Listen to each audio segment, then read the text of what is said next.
হ্যাঁ রে নুনা, আর কদিন পর তোর মাধ্যমিক পরীক্ষা, আর তুই টিভি দেখছি, পড়াশোনা করবি যা। সে তো তুই দমে পড়েছিস, পড়ে একদম হাত পা ছুলাই নিয়েছিস। তোর পড়াশোনা কি আর আমি জানি না রে। তুই যদি ফার্স্ট ডিভিশন করিস তো তোকে এবছর একটা মোবাইল দেওয়া হবে। কি বললি রে? আমি কঞ্চুস বলি? তাহলে একদিন খাওয়ান পড়ায় মানুষ করলি, আর আজকে আমাকে কঞ্চুস বলছি?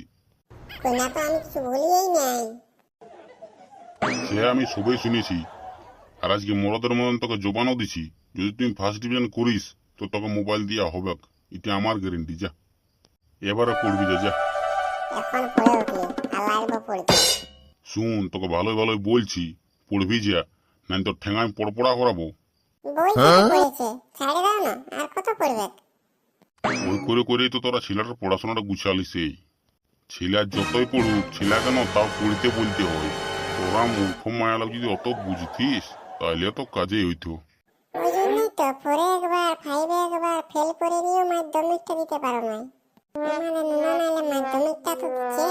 হয়েছে হয়েছে, লে তোকে তো বুঝতে হবে না। চ খাইতে দিবি চ।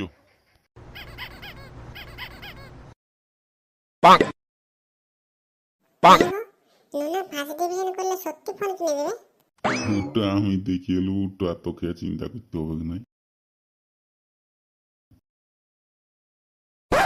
বাবা, আজ আমাদের মাধ্যমিক পরীক্ষার রেজাল্ট বেরিয়ে গেল।